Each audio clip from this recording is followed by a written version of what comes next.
Voilà, on va partager ensemble la parole du Seigneur. Alors la semaine dernière, nous avons réfléchi ensemble sur le fait de connaître, de chercher à connaître et à faire connaître le Seigneur. Et nous avions en particulier regardé comment le christianisme est arrivé dans la ville d'Éphèse, où un homme qui ne savait pas tout, mais qui avait envie de partager sa foi, qui s'appelle Apollos, a pu rendre témoignage, mais il a accepté aussi de se laisser former, instruire, parce qu'il avait soif de connaître mieux le Seigneur. Et nous-mêmes, nous avons besoin de mieux le connaître encore pour aller plus loin avec lui. On avait pu réfléchir ensemble à ce que signifie l'Évangile, ce que signifie rendre témoignage et ce que signifie quelque part aussi le salut. Alors le message d'aujourd'hui, c'est « Toi, suis-moi ». Toi, suis-moi. On va voir dans quelques instants pourquoi j'ai choisi ce titre, à travers en particulier ce qu'on peut découvrir dans les évangiles. C'est une invitation personnelle, toi, une décision que nous devons prendre, c'est ce qu'on a partagé depuis le début de ce culte, un appel quelque part qui nous concerne, et on aura l'occasion d'y revenir, qui nous concerne pas seulement au moment où dans notre cœur on sent que le Seigneur nous appelle, mais qui nous concerne à plusieurs moments de notre cœur et de notre vie. Alors, si on devait faire un sondage dans la rue et poser la question aux gens, qu'est-ce que l'Évangile ? Probablement qu'il y aurait des gens qui diraient en fait, je connais ce mot, mais je ne sais pas bien expliquer. J'imagine qu'il y a des gens qui diraient oui, je connais, mais je ne sais pas bien expliquer.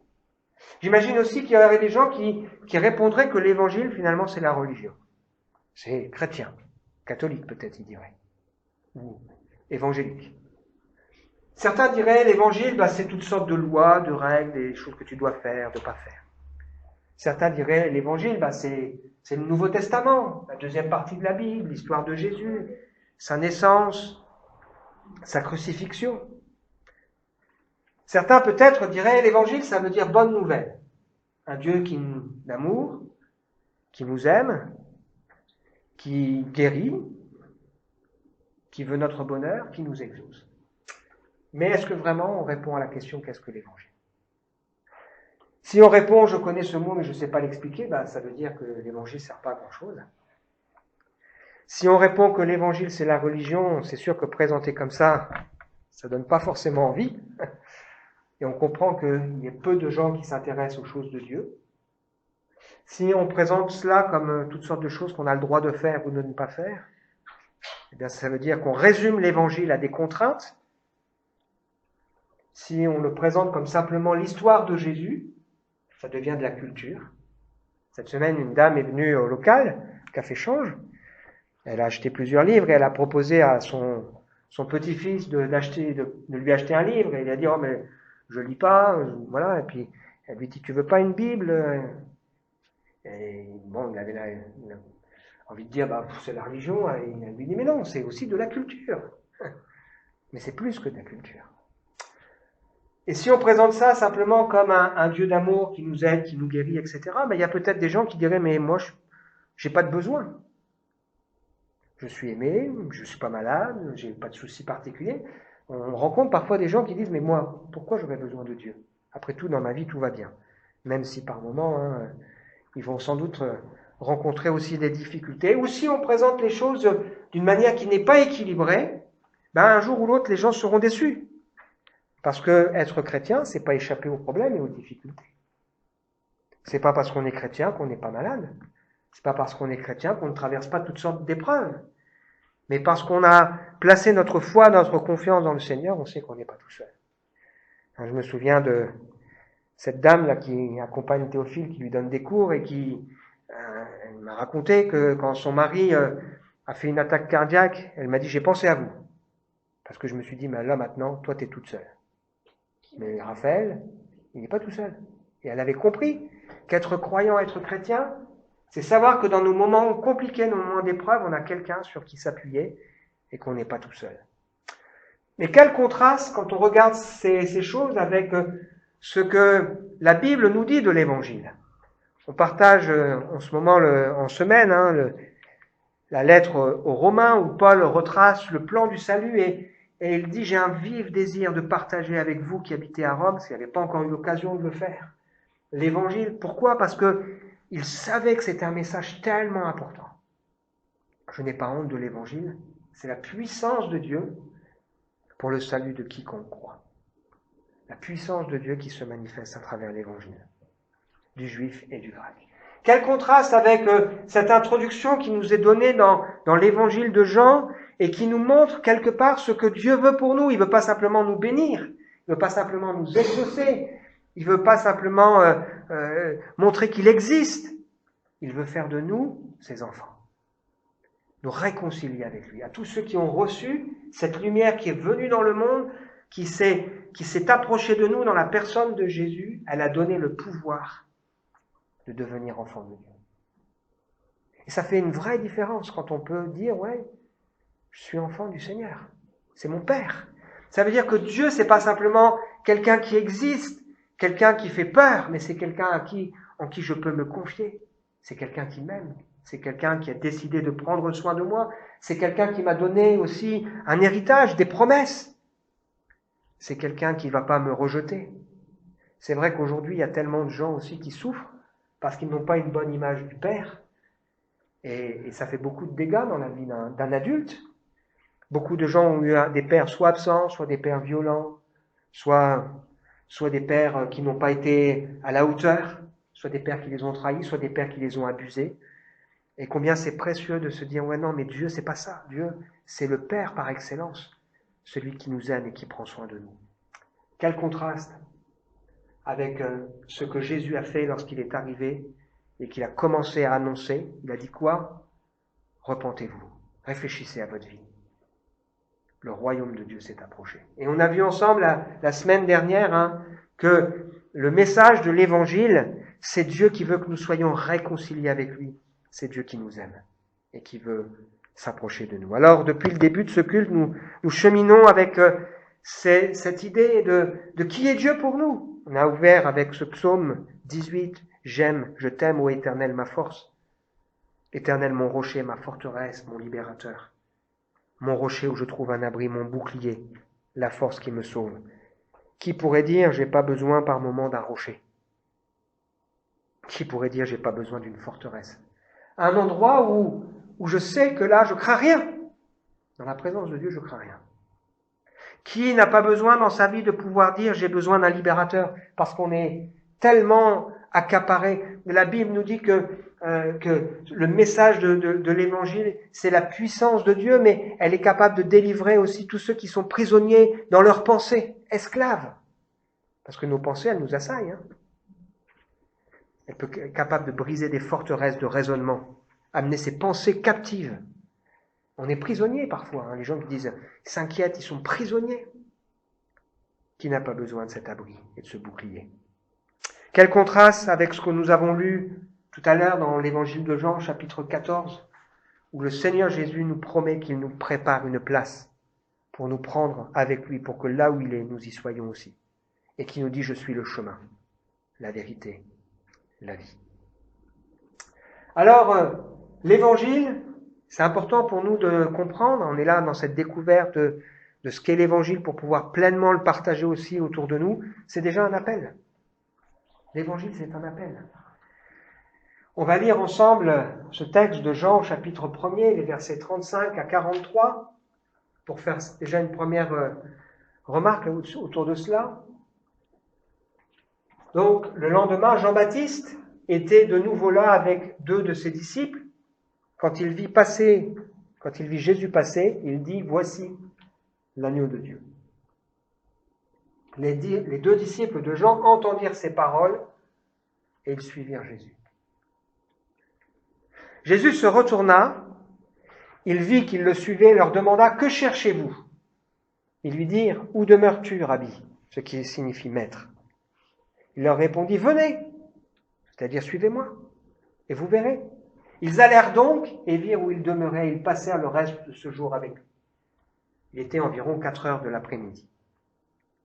L'un des 2 qui avait entendu les paroles de Jean et qui avait suivi Jésus était André, le frère de Simon-Pierre. La première personne que rencontra André fut son frère Simon. Il lui dit, « Nous avons trouvé le Messie », ce qui signifie Christ, l'envoyé. Il conduisit Simon auprès de Jésus. Jésus le regarda et dit, « Tu es Simon, le fils de Jean. On t'appellera Céphas », ce qui signifie Pierre. Le lendemain, Jésus décida de partir pour la Galilée. Il rencontra Philippe et lui dit, « Suis-moi ».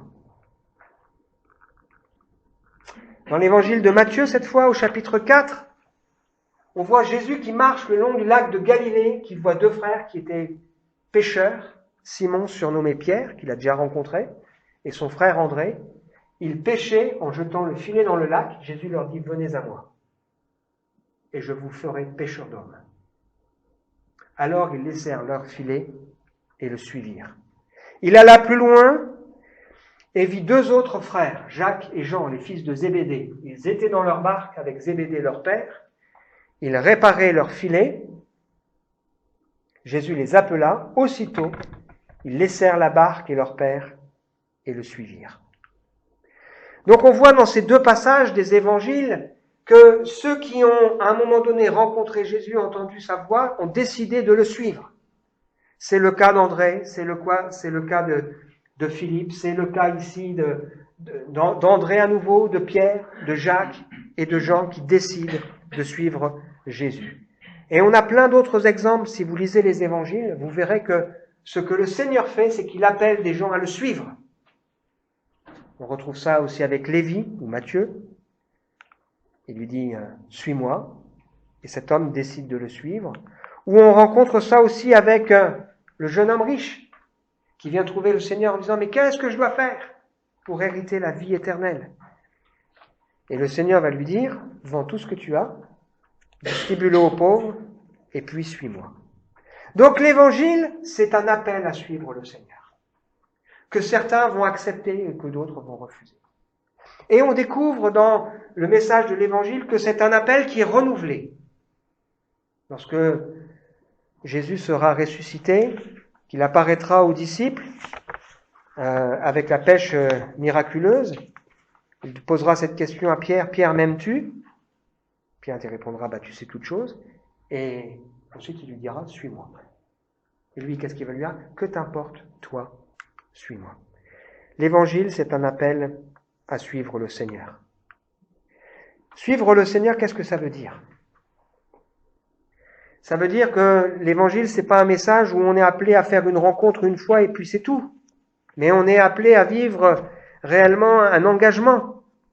On est appelé à suivre Jésus afin que là où il est, on puisse être aussi avec lui.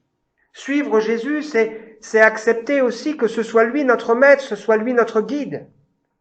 Suivre Jésus, c'est aussi accepter d'être là où il est, de suivre là où il passe. Il y a beaucoup de gens qui voudraient tellement que ce soit le Seigneur qui les suive.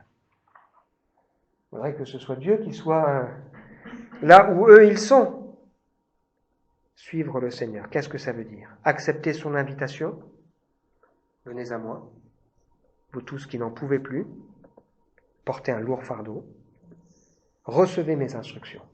Donc ça veut dire que suivre le Seigneur, c'est accepter de se laisser instruire. Est-ce qu'on n'a pas besoin d'être instruit ? De recevoir ses enseignements. Comme de petits enfants, laissez venir à moi les petits enfants, pour mettre en pratique ce qu'il nous enseigne. Lui donner la première place. Suivre son chemin. C'est très important. Les yeux fixés sur lui. Et regarder à son exemple. Alors on va voir ensemble que, à travers 2 textes, ce que ça veut dire suivre le Seigneur. 4 principes de cette décision. Le premier texte qu'on trouve, c'est dans l'évangile de Luc au chapitre 9, les versets 57 à 62. Suivre Jésus. Ils étaient en chemin, donc Jésus et ses disciples, lorsqu'un homme dit à Jésus, « Je te suivrai partout où tu iras. » Jésus lui dit, « Les renards ont des terriers et les oiseaux ont des nids, mais le Fils de l'homme n'a pas un endroit où il puisse se coucher et se reposer. » Il dit à un autre homme, « Toi, suis-moi. » Mais l'homme dit, « Maître, permets-moi d'aller d'abord enterrer mon père. Jésus lui répondit, laisse les morts enterrer leurs morts, et toi, va annoncer le royaume de Dieu. Un autre encore dit, je te suivrai, maître, mais permets-moi d'aller d'abord dire adieu à ma famille. Jésus lui déclara, celui qui se met à labourer, puis regarde en arrière, n'est d'aucune utilité pour le royaume de Dieu. Donc, à travers cette histoire où on découvre dans les évangiles que vraiment très très souvent on a cette invitation du Seigneur, suis-moi. Le Seigneur ici nous explique ce que ça veut dire le suivre. Premièrement, il rencontre cet homme qui dit, mais moi je suis prêt à te suivre, Seigneur. Et le Seigneur lui dit, réfléchis bien. Réfléchis bien avant. Parce que c'est pas une décision qu'on prend simplement sur un coup de tête, parce qu'à un moment donné, on est dans un moment d'émotion. Certains peuvent le vivre parfois de cette manière. Mais on découvre que l'évangile, c'est une décision de suivre le Seigneur, qui est une décision qui est réfléchie. Et le Seigneur, quelque part, il calme les ardeurs de cet homme en lui disant, tu sais, si tu veux une petite vie tranquille, les oiseaux qui ont un nid, les renards qui ont une tanière, c'est pas comme ça que ça se passe avec moi. Suivre le Seigneur, c'est accepter quelque part une aventure. C'est accepter de ne pas tout savoir de ce qui va nous arriver. Suivre le Seigneur, c'est accepter de découvrir au fur et à mesure ce qui va arriver. Il n'y a personne qui, lorsqu'il a décidé de s'engager avec le Seigneur, a reçu un plan de carrière, où il savait à l'avance quelles étaient les étapes qu'il allait traverser. Mais suivre le Seigneur, c'est accepter de lui faire confiance au jour le jour. Et ça, c'est difficile pour nous. Nous, on aime bien pouvoir planifier, on aime bien pouvoir se rassurer, on aime bien pouvoir se dire, je peux compter sur ça, ça, ça et ça. Mais suivre le Seigneur, c'est accepter de lui faire confiance au jour le jour. Parce qu'il en est digne. Le Seigneur enchaîne en disant à un autre, bien toi, suis-moi. Et cette personne, elle dit, ok, je suis d'accord, mais attends un peu. Avant, je veux d'abord aller enterrer mon père. Donc on découvre que suivre le Seigneur, c'est une décision réfléchie, mais c'est une décision qui ne peut pas attendre. Il y a tant de gens qui disent, moi je voudrais bien suivre le Seigneur, mais d'abord je veux profiter. D'abord je veux peut-être me marier, d'abord je veux avoir des enfants, d'abord je veux m'installer. D'abord je veux, voilà. Mais après, oui, après, bien sûr, le Seigneur c'est important. Mais le Seigneur il dit ici, laisse les morts enterrer leurs morts. Il y a une certaine urgence à suivre le Seigneur, comme il y a une certaine urgence à, quelque part aussi, le servir. Parce que si on le suit, on est aussi appelé à annoncer ce royaume auquel on appartient. Donc suivre Jésus, c'est une décision réfléchie. On va vivre par la foi, en disant Seigneur, je te confie ma vie. Je ne sais pas tout ce qui va m'arriver, mais je choisis de te faire confiance. En comptant sur sa fidélité, c'est ce qu'on a chanté, et en comptant sur sa grâce. Et suivre le Seigneur, c'est une décision qui ne peut pas attendre. On ne peut pas dire après certains événements de ma vie. Non, c'est maintenant. Si quelqu'un entend la voix du Seigneur, qu'il n'endurcisse pas son cœur, mais qu'il réponde à son appel. Ma belle-mère qui traverse un moment compliqué dans sa vie, j'ai eu l'occasion de lui dire, quand je vous vois, je pense vraiment à cette expression, la vie ne tient qu'à un fil. Et c'est vrai. Et quelque part, il y a des décisions qui sont importantes à prendre, tant qu'il est possible de le faire. Suivre le Seigneur, c'est une décision qui n'attend pas. Et puis il y a ce troisième personnage, qui lui suit le Seigneur, mais au bout d'un moment, il veut retourner en arrière. Il veut retourner en arrière pour aller d'abord dire adieu à sa famille. C'est-à-dire, il met la main à la charrue, il commence à s'engager, puis après il réfléchit, il repart en arrière. Et ce que le Seigneur dit ici, c'est que suivre le Seigneur, c'est une décision qui réfléchit, qui ne peut pas attendre, et c'est pas une décision où on suit, puis après on arrête. Mais si on s'engage, c'est un engagement pour la vie. Suivre le Seigneur, c'est important de s'engager et d'être fidèle. Quand on regarde ces trois choses que le Seigneur enseigne, on se dit, mais c'est pas possible sans la grâce de Dieu. Comment avoir la force de le suivre partout où on ira, si ce n'est par sa grâce? Comment avoir la force de le suivre sans attendre, si ce n'est par sa grâce? Et comment être sûr qu'on ne va pas retourner en arrière, si ce n'est par sa grâce et dans la dépendance de lui? Et puis c'est pas tout. On va lire le deuxième texte, qui fait aussi beaucoup réfléchir. Donc, dans l'évangile de Luc, au chapitre 14, cette fois, les versets 25 à 35. Une foule immense faisait route avec Jésus. Il se retourna et dit à tous, « Celui qui vient à moi, qui veut me suivre, doit me préférer à son père, sa mère, sa femme, ses enfants, ses frères, ses sœurs, et même à sa propre personne. Sinon, il ne peut pas être mon disciple. Celui qui ne porte pas sa croix pour me suivre ne peut pas être mon disciple. Si l'un de vous veut construire une tour, il s'assied d'abord pour calculer la dépense et voir s'il a assez d'argent pour achever le travail. Autrement, s'il pose les fondations sans pouvoir achever la tour, tous ceux qui verront cela se mettront à rire en disant « Mais cet homme, il a commencé à construire, mais il n'a pas été capable d'achever son travail. » De même, si un roi veut partir en guerre contre un autre roi, il s'assied d'abord pour examiner s'il peut, avec 10 000 hommes, affronter son adversaire qui marche contre lui avec 20 000 hommes. S'il ne le peut pas, il envoie des messagers à l'autre roi pendant qu'il est encore loin pour lui demander ses conditions de paix. Ainsi donc, ajouta Jésus, aucun de vous ne peut être mon disciple s'il ne renonce pas à tout ce qu'il possède. Le sel est une bonne chose, mais s'il perd son goût, comment pourrait-on lui rendre? Il n'est alors bon ni pour la terre, ni pour le fumier. On le jette dehors. Écoutez bien, si vous avez des oreilles pour entendre. Donc, suivre Jésus, c'est le message de l'Évangile. Jésus qui est ce chemin. C'est un appel qu'on doit prendre sans tarder. C'est un appel qui nécessite qu'on réfléchisse et sur un appel sur lequel on ne revient pas en arrière. Mais ici, le Seigneur nous dit aussi quelque chose d'important, c'est que le suivre, c'est accepter de porter sa croix. Ça veut dire qu'il n'est pas question ici de porter la croix de quelqu'un d'autre ou la croix que nous, on choisirait. Mais ça veut dire que suivre le Seigneur, c'est aussi savoir qu'il y aura dans notre cœur et dans notre vie des renoncements et certaines souffrances. Le Seigneur, Jésus, a porté la croix. Il a été au bout, il a accepté d'obéir au Seigneur parce qu'il savait que le prix en valait la peine. Il savait que le prix en valait la peine. Il avait en vue quelque chose de bien plus grand et de bien plus important.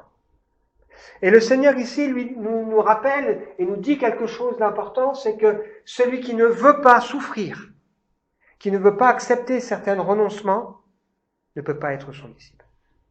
Alors on se dirait, mais c'est pas très engageant quand même tout ça. Mais si, parce qu'on sait que le Seigneur est fidèle. Et on sait que ça en vaut la peine. On sait que le Seigneur ne nous demandera pas quelque chose qui est au-delà de nos forces. On sait aussi que le Seigneur qui nous demande quelque chose a payé, lui, le prix pour nous et qu'il nous tient dans sa main. Mais il n'est pas possible de suivre le Seigneur sans accepter dans notre cœur, dans notre vie, dans nos affections, dans nos choix, que la croix passe. Est-ce que la croix, elle doit passer dans notre vie? Encore. Est-ce que la croix du Seigneur doit encore passer dans certaines de nos affections, dans certains de nos choix, dans certaines de nos priorités? Est-ce que la croix du Seigneur ne doit pas encore passer dans nos cœurs et dans nos vies? Alors le Seigneur, il enchaîne et il donne 2 images. Il dit, imaginez quelqu'un qui commence à s'engager, qui ne calcule pas le prix de la dépense. Commence à bâtir et puis après, il n'a pas de quoi finir. Il passera pour un idiot. On s'assoit, on réfléchit et on s'engage. La marche avec le Seigneur, c'est ça.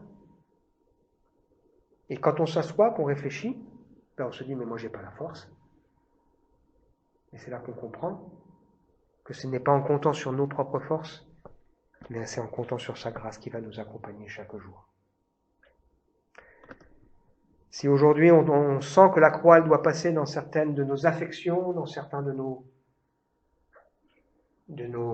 combats, de certaines étapes de notre vie, il est important de s'asseoir et de dire Seigneur, aide-moi. Accorde-moi ta grâce et ta force. Accorde-moi, Seigneur, ton soutien. Accorde-moi, Seigneur, ta bénédiction. Parce que, Seigneur, par moi-même, je ne peux pas y arriver. Mais je sais que j'ai de quoi finir, parce que celui qui a commencé en moi cette bonne œuvre veut la rendre parfaite. Cette tour, c'est l'image aussi de ceux qui s'élèvent vers Dieu. Dieu veut nous donner de le connaître chaque jour, plus encore. C'est ce qu'on a partagé la semaine dernière. La vie éternelle, c'est de connaître le Seigneur. La vie éternelle, c'est de connaître le Seigneur. Le Seigneur veut qu'on le connaisse. Et il va nous donner les moyens de le faire, en dépendant de lui. Et puis la deuxième image que le Seigneur Jésus emploie ici, il prend l'image d'un combat. Il dit voilà, il y a un roi qui est prêt à s'engager dans une guerre. Et puis il doit réfléchir parce que celui qui vient, il est puissant contre lui. Il doit réfléchir, est-ce qu'il aura la force d'aller au bout? La vie chrétienne est un combat. C'est un combat. C'est un combat de tous les jours. Et on sait qu'on a à lutter contre nous-mêmes, bien sûr, mais on a aussi un ennemi qui veut nous faire tomber, qui veut nous faire chuter, qui fait tout pour nous détourner du Seigneur, qui fait tout pour nous rendre malheureux, qui fait tout pour faire échouer ce que Dieu veut pour notre cœur et pour notre vie. On sait que c'est un ennemi qui est puissant. Et là, quand on regarde nos propres forces, on se dit, mais moi, j'ai pas la force. Par contre, je sais que la force, elle me vient du Seigneur. Et donc, quand le Seigneur ici invite ses disciples qui veulent le suivre, en leur disant, vous allez devoir prendre la croix, il leur dit en même temps, asseyez-vous et réfléchissez que si vous n'avez pas de quoi payer la dépense, elle a été payée pour vous parce que sur la croix, Jésus a payé pour nous. Et si, en face de nous, on doit s'attendre à ce qu'il y ait un ennemi qui va tout faire pour nous détourner du Seigneur, eh bien, on n'est pas là à le faire en comptant sur nos propres forces, mais on est là à le faire en disant, Seigneur, je sais que toi, tu es avec moi. Et toi, tu as triomphé. Tu es le grand vainqueur. L'évangile, c'est un appel à suivre le Seigneur, mais pas en comptant sur nous. C'est un appel à suivre le Seigneur en comptant sur sa grâce, en comptant sur sa fidélité, en comptant sur sa puissance et sur son autorité. Et le Seigneur qui est vainqueur nous associe à son triomphe. Toi, suis-moi. Quel que soit l'endroit où on en est aujourd'hui, il y a cet appel pour nous. Toi, suis-moi. Le désir de Dieu, c'est pas seulement de nous bénir. C'est pas seulement de pardonner nos péchés. Le désir de Dieu, c'est pas seulement de nous sortir de situations difficiles. Le désir de Dieu, c'est de nous avoir dans son intimité avec lui. Le désir de Dieu, c'est qu'on soit proche de lui. Le désir de Dieu, c'est qu'on puisse le suivre. Conclusion, qu'est-ce que l'évangile pour nous? On a vu tout à l'heure, les gens, beaucoup seraient un peu courts pour répondre ce qu'est l'évangile.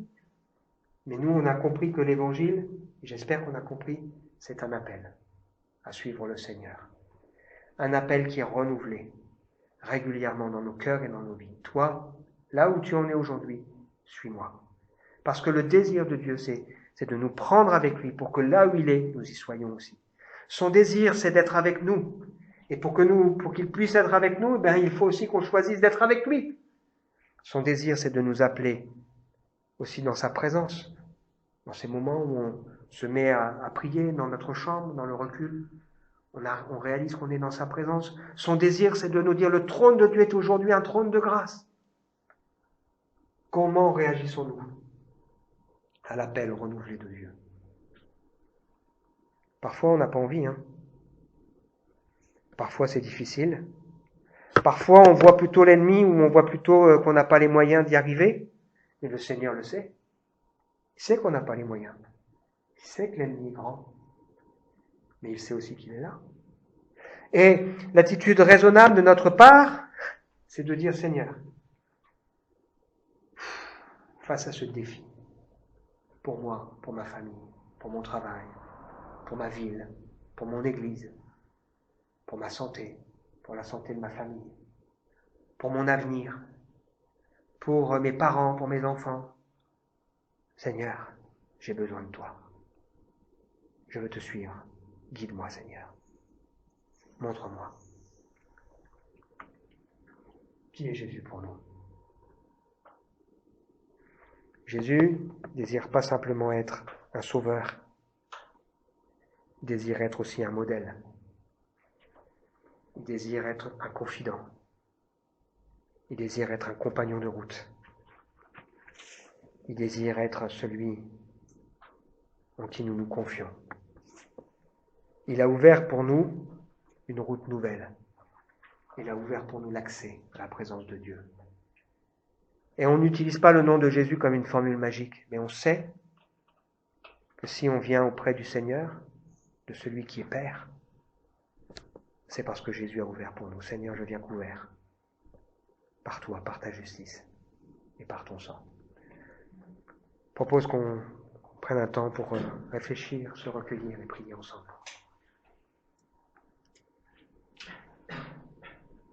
Seigneur, merci de nous rappeler encore ce matin ce que nous avons besoin sans cesse dans nos vies de nous rappeler. Nous sommes appelés à te suivre. Ça veut dire que nous sommes appelés à porter nos regards sur toi. Et nous sommes appelés à nous mettre en route.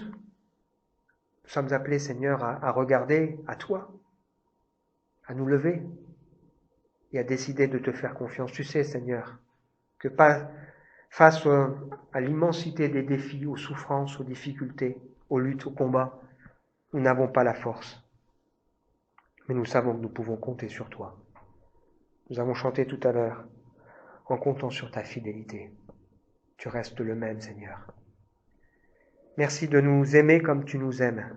Merci d'avoir prouvé ton amour envers nous. Merci, Seigneur, d'être chaque jour à nos côtés. Merci de nous tenir dans ta main et de nous guider jusque dans la vie éternelle. Merci, Seigneur, d'avoir préparé pour nous des œuvres d'avance.